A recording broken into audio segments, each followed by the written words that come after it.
Hello everyone and welcome to another match reaction on Football Talk Podcast. My name is Ozzy and I'm the host with the most. Liverpool absolutely destroyed West Ham at Anfield as they won 5-1, the same scoreline as last season's cup tie in the Carabao Cup. So let's discuss the key moments of the game. I'll also give my thoughts on the fourth round draw and present my player ratings. This is also a calling show, guys, so if you'd like to come on and have your say, the link is pinned in the live chat. So let's start with the first half. Very positive start from Liverpool, in my opinion. Pretty much had most of the possession in the opening minutes. The team were in control and didn't look like we were going to be in any trouble whatsoever. But unfortunately, West Ham got a stroke of luck from a set piece as Kilman heads the ball down towards the box. Alvarez controls it. He's pretty much surrounded by 3 to 4 Liverpool players. Endo gets ahead of him, makes the clearance, but unfortunately it only goes as far as Quansah, and his final touch goes past the goal line to give the Hammers the lead. A fair play to Liverpool. They responded in a matter of minutes, and this was all down to Jota. He starts to move with a pass to Núñez, who returns it back to Jota, and then Jota threads it through to Gakpo. Gakpo then applies a lifted pass towards the far post. Our new signing, who makes his first start for Liverpool today, Chiesa, hits an acrobatic effort that bounced towards the goal, but before it reached the keeper, Jota instinctively leaps in the air and heads the ball into the back of the net to help Liverpool grab the equaliser. Not a lot of chances from either side in the first half, but we saw a moment of skill from the new signing Chiesa, who does a cheeky nutmeg on call foul. Tries to lay it off to a Liverpool player in the 6-yard box, but the ref calls it back as there was an obstruction from Tsimikas in the build-up. That pretty much summarizes the first half, and in the second half, Liverpool continued their good form to extend the lead, and it didn't take too long for Liverpool to add another goal to the tally. Jota makes it 2-1 with a fantastic clinical strike into the bottom corner. Liverpool then make it 3-1 through Mohamed Salah, who replaced Chiesa in the team. Fabianski makes the initial save, but Salah smashes the ball into the roof of the net. Great impact by the Egyptian king. West Ham showed moments that if they get their next goal, they could certainly cause Liverpool some trouble, especially with the introduction of Paqueta and Antonio. But all that momentum went down the drain as their player Alvarez fouls Salah with a stamp on his ankle, and that ended up he ended up getting a second yellow card. Ridiculous challenge as Cresswell was not far from Salah and could have easily made the challenge on the right winger. Alvarez seemed to look like he had a bit of rush of blood. He was very aggressive throughout the game, so maybe he felt the pressure to make an impact on the game, and that actually ended up being costly for West Ham as Liverpool gained more momentum and more control of the game. And then later on, Gakpo opens his score sheet with a fantastic strike from the edge of the box. Fabianski gets a touch before the ball hits the back of the net, but the shot was too powerful for the Polish shot stopper. Then moments later, Gakpo makes it 5-1, and as he shoots from a similar angle to his first shot, but this time he got a bit lucky as the goal was deflected by Todibo and ends up rolling into the back of the net. Deja vu for West Ham, as this was the exact same scoreline in last season's Carabao Cup tie. West Ham showed moments of good play, but Liverpool simply steamrolled them and made it look very easy against the Premier League side. So overall, I'm very pleased with the game, and I really enjoyed it today. That's our match review. But before we go on to player ratings, let's quickly view the fourth round draw. So let me see if I can pull up a graphic for you guys, and then we can discuss the matches that are going to take place. So let me see if I can find a link. Otherwise, I will just read them out to you guys. Let's have a look.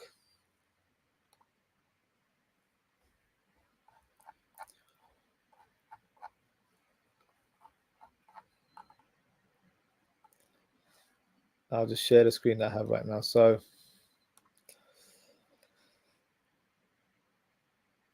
in terms of the next 8 matches in the Carabao Cup 4th round, it will be Brentford versus Sheffield Wednesday. Southampton will be facing Stoke City. Apologies, let me show you the screen here.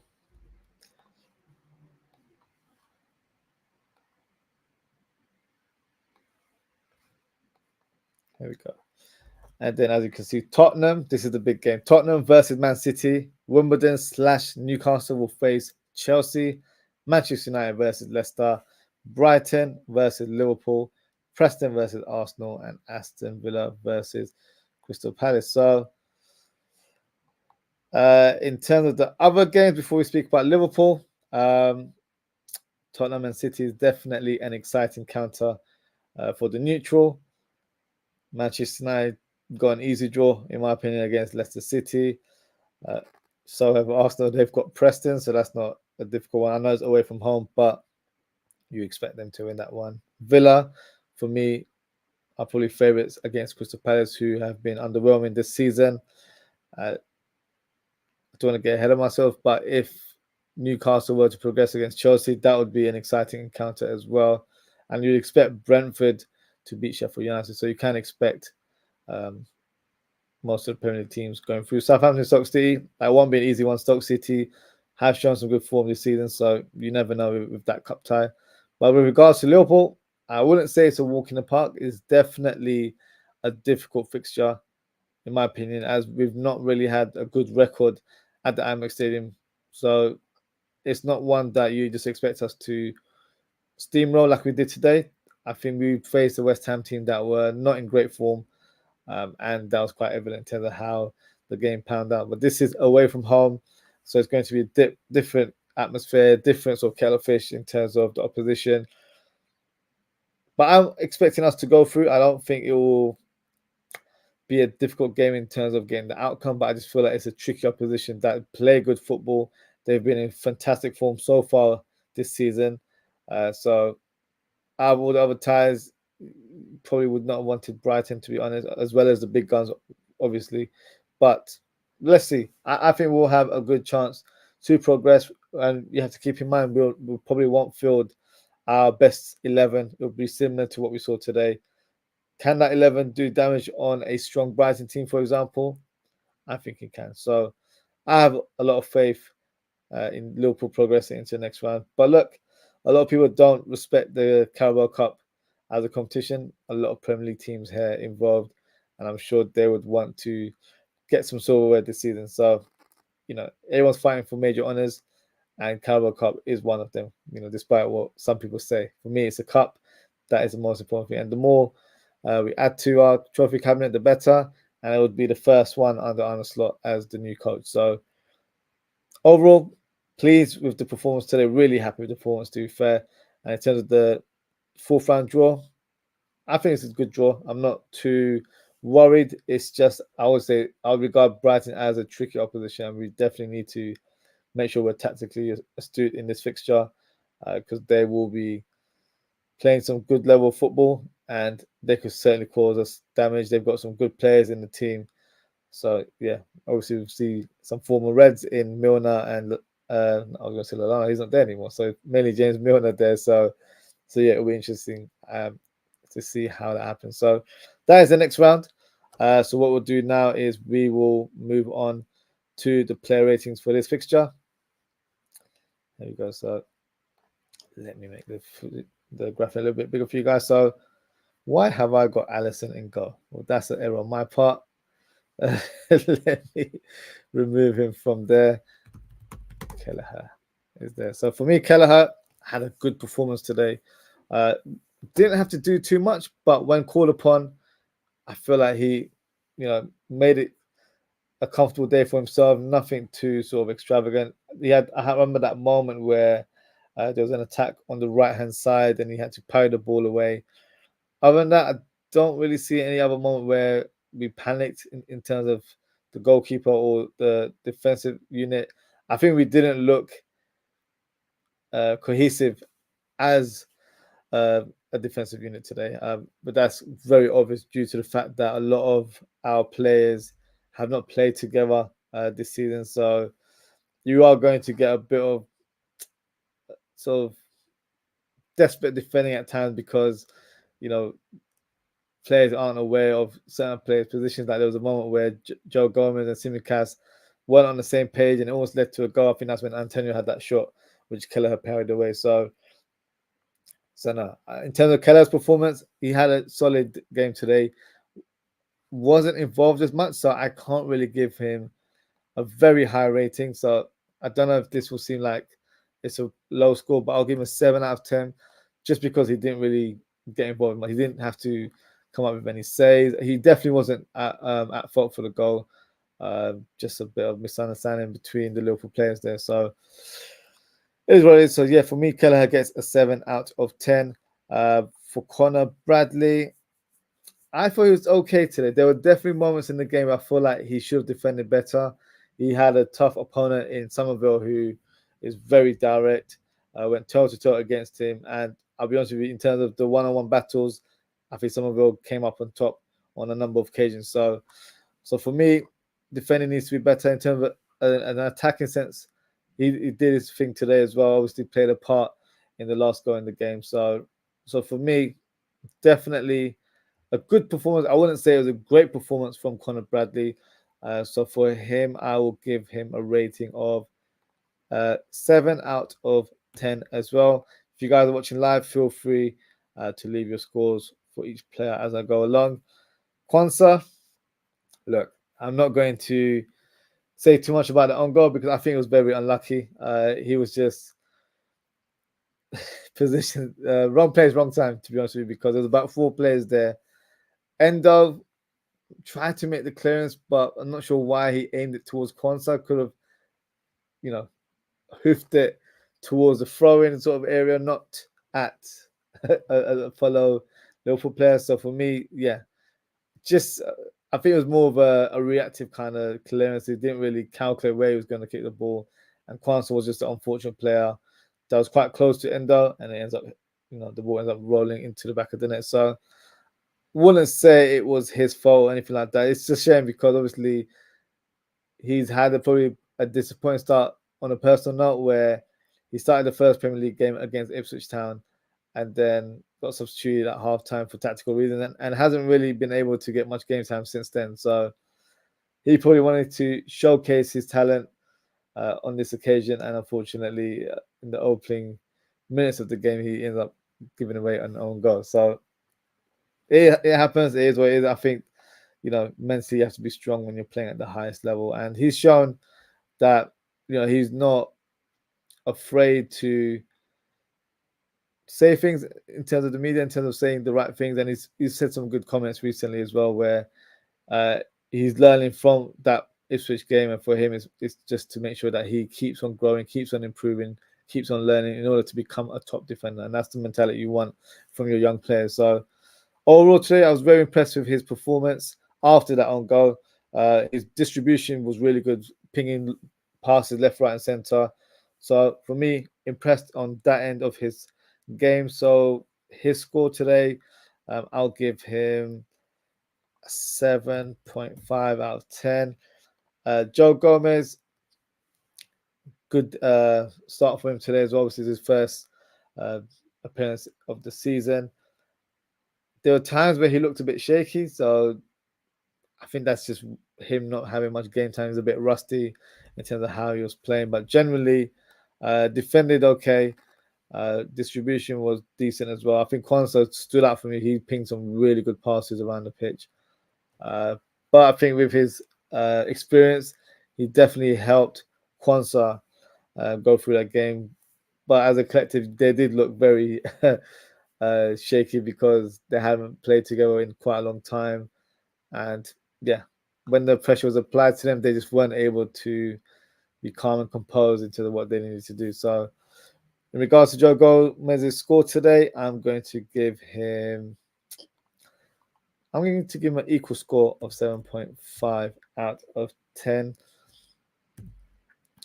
Now, Simicast, I actually thought he had a good game today. Very adventurous in his play.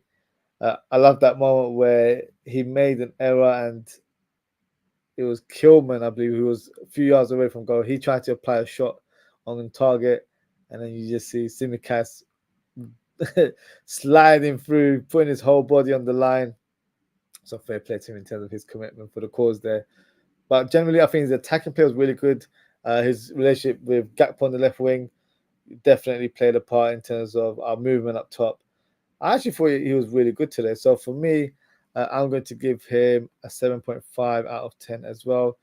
None of these defenders really stood out for me. And that's not because we considered an own goal. I just feel like naturally when you don't play week in, week out, and then you've just been put together, there's no chemistry amongst the players. So it was quite evident today.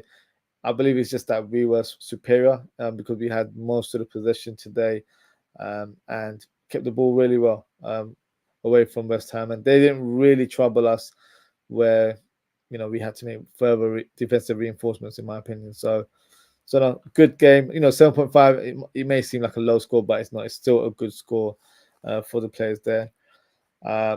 Let's start with Endo.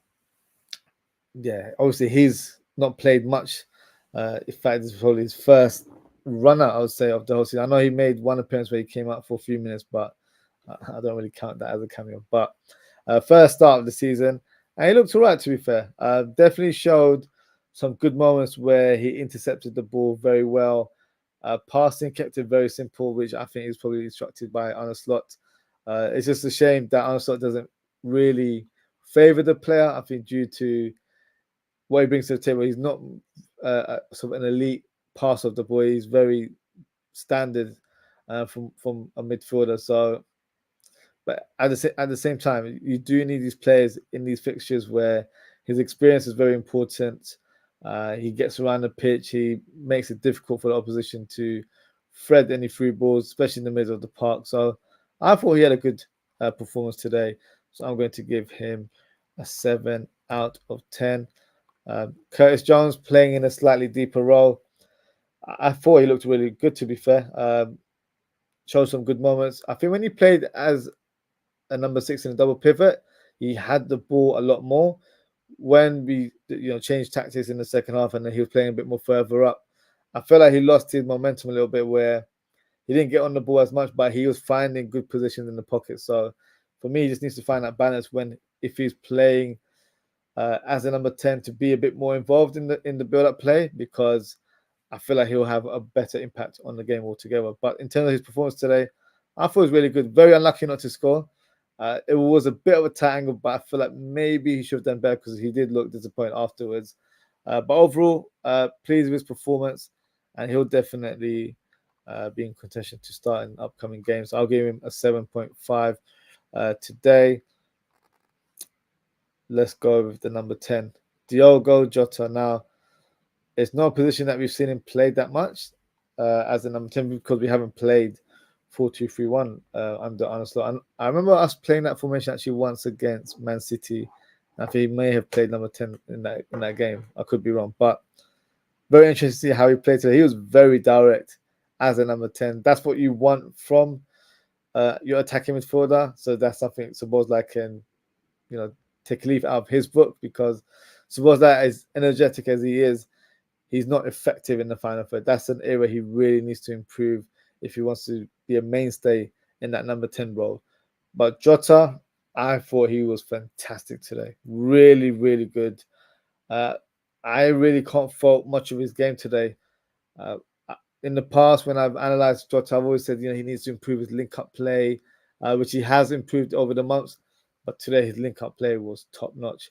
The through balls that he was applying today, I didn't really know he had that in his locker. He had a good range of passing, unlocked it quite a few times. And then obviously the goals, the header, he's so underrated. He has such a fantastic leap The goalkeeper probably thought that was his ball all day long, and then you see Jota just flying in the air and nodding the ball down to open his scoreline and open his score sheet, I should say. And then he gets the second goal with a very clinical finish, which, doesn't come as a surprise for us. We're accustomed to seeing him score the type of goals. Just a shame that he was taken off around the hour mark, because I feel like he was getting closer to scoring a hat-trick, but it wasn't to be. I think that was more of a tactical move rather than it being a performance related. I think Arne Slot is just making sure he manages his minutes and probably resting him because he will be starting in that next fixture. Because you've got Darwin Núñez up top, played the 90 minutes. He wasn't as impactful. So I feel like he will unlikely start in the next fixture. So in terms of Diogo Jota's performance, I haven't given the scoreline so far this season. I'm giving it a 10 out of 10. I couldn't see any fault in this game. I thought it was really, really good today. Now, if you disagree, let me know in the comments. But I was very, very impressed with him. And hopefully he can continue to produce his performances. And it's an interesting one because now he's just added himself as another option for another position. On paper, you probably say, yeah, he can play as a number 10 just because he's an attacking player. But we haven't seen it. And we saw it today. And I thought, you know what?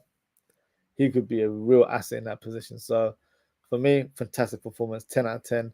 So yeah, that's my rating for Diogo Jota. Now, Chiesa on the right, a decent debut, very sort of slow start. I just feel like a lot of the players didn't have faith to give him, especially Conor Bradley. Conor Bradley would come in inverted quite a lot. Maybe he didn't have the confidence to pass it to Chiesa because Chiesa was pretty much on the byline in this fixture.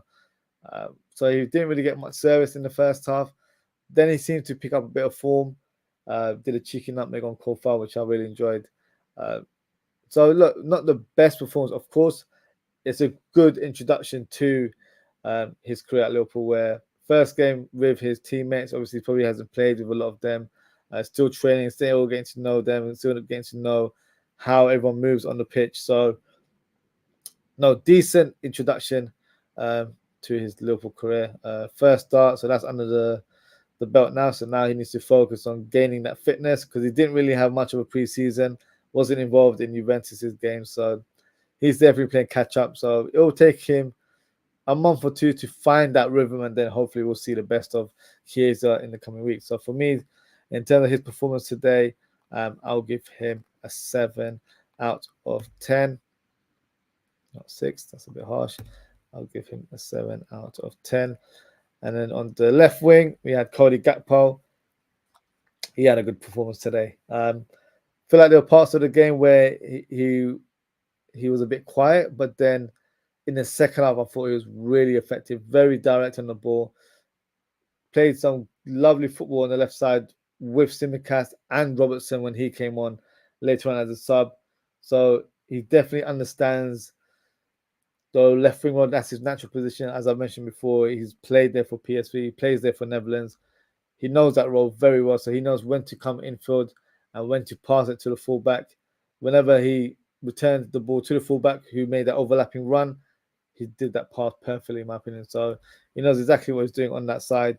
And I was very impressed with his performance. And the first goal, yeah, smashed it in bottom corner. You'd probably say Fabianski should have saved that due to the position as it was the near post, but he hit with real venom. So sometimes you can't stop those shots. And the second one, similar position, got a bit lucky, obviously, with a deflection, but hey, they all count. Who cares how they go in? So 2 goals to Gakpo, and he's playing with real confidence. Diaz scored 2 goals over the weekend. Gakpo scored today, 2 goals as well. Great headache for Arne Slot to have over the weekend. So in terms of his performance today, I'm going to give him a 9 out of 10. 9 out of 10, please. There we go. And then up top, Darwin Núñez. I don't want to be a killjoy, but I don't think he had a great game today at all. Very ineffective. He was pretty much goals throughout the game. There were moments in the second half where I see him making it on. I think, oh shoot, Darwin Núñez still playing. Like I just didn't know he was part of the team today. He just really wasn't on the ball as much. Didn't really make any runs. I feel like he was just ghost. He was just hiding between the lines. And yeah, I don't think he had a good game today. So I know he played a part in Gakpo's goal in the, I think it was Gakpo's first goal, but other than that, I don't think he had any impact at all. So I don't want to seem harsh, but I have to give him a low score based on what I saw today. So for me, Darwin Núñez gets a 5 out of 10, which is harsh. You know, we won 5-1, and I'm giving a score of 5. Individually, I just don't think he had a good game today. So that is my player ratings for the starting lineup. Drop a comment and let me know what you guys think. Let me add the substitutes, and then we'll go through their performance as well. So Salah came on for, who did he come on for? Chiesa.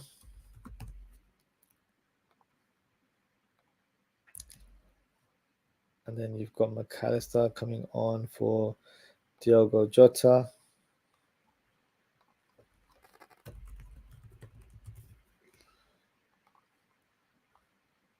I'll put the players in their correct positions very shortly.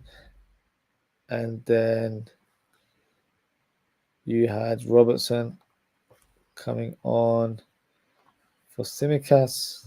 I felt there was one more player that came on. Who was the other player? It was Tyler Morton, but I can't remember who he came on for. Let me just quickly check. He came on for Endo, that's the one. So he came on for Endo.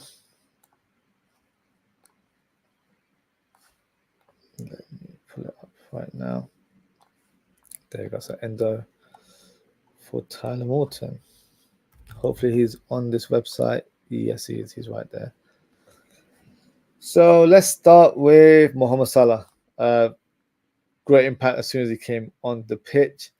Yeah, very good in terms of his overall play, attacking that right flank. Looks hungry when he came on, which is good. Whenever he comes on, he always has an impact, which is good to see. The goal he scored, obviously, was quite close range, but the way he smashed it, Fabianski had no chance of saving that shot whatsoever. So good goal from him, great impact coming on, and definitely played a part in the attacking play in the latter stages of the game. So for me, he gets a score of 7.5. 0.5 being because he got the goal. And then McAllister, let me swap them around. So there we go. Jones was in a more advanced position, and you had McAllister here. McAllister, yeah, he looked really good when he came on. Had that shot which was fantastically saved by Fabianski. So he really had an impact when he came on, wearing some black boots. Normally he wears white boots, so yeah, different selection of boots there from him. No, very impressed with his play. Definitely added something to our midfield, a bit more of a bite, and then he took a lot more advanced positions to definitely cause a bit of uncertainty to West Ham and in terms of how they need to man mark certain players. So good performance when he came on. Looking forward to seeing him playing this weekend. So he gets a 7 out of 10 from me. Who else do we have? Robertson. He looked good when he came on, to be fair. Really good. Showed real pace. I feel like he looked burnt out last week, so I'm glad that he was rested for that one game and looks re-energized now. So I think managing minutes this season is going to be key to our success. I don't want to see players being overused. Every player now in the squad, regardless of if you think they're good or not, has a backup now. So Salah never really had a backup. He's got a backup now in Chiesa. Every other position, you've got one player below. So in terms of numbers, we've got the numbers. We probably just want 1 or 2 extra additions to have a bit of peace of mind if we encounter any injuries further down the line in the season. So for me, good performance from Robertson when he came on. Great impact. Almost scored that, in fact. He had that shot when he had that interchanging play with Gakpo on the left. So unlucky not to score there. So for me, in terms of his impact, I will give him a 7 as well. Why not? We got a 5-1 win. Why not? Tyler Morton, yeah, he came on. Didn't really have too many minutes to impress. Had a few touches here and there, but nothing for me to suggest that he's got future at the club, or I feel like he's going to play some games in the near future. At this stage, he just came in. He was a steady Eddie, if I'm being honest. There was nothing more to say in terms of his performance. So for me, I'll give him a 6 out of 10 as the average rating. And that is my player ratings. And that's also the end of the show. So thank you so much for tuning in. If you haven't already, please don't forget to like, comment, share, and subscribe. In terms of upcoming content, I'll be doing a match preview of Wolves versus Liverpool tomorrow at 10 p.m. UK time. Then on Saturday, I'll be doing a live watch along, which will be taking place at 5:20 p.m. as the game starts at 5:30 UK time. And on the same day, hopefully, I'll be doing a match reaction between 10 p.m. or 11 p.m. time, to be confirmed. So the best thing to do is hit that notification bell so you're aware of what time the streams are going live. And also follow me on social media for all the latest updates. You can follow me at Aussie.ftp on Instagram, Threads, and TikTok. So that is it for today, guys. Thank you so much for tuning in. Take care, stay safe, and I hope to see you all very, very soon. Goodbye.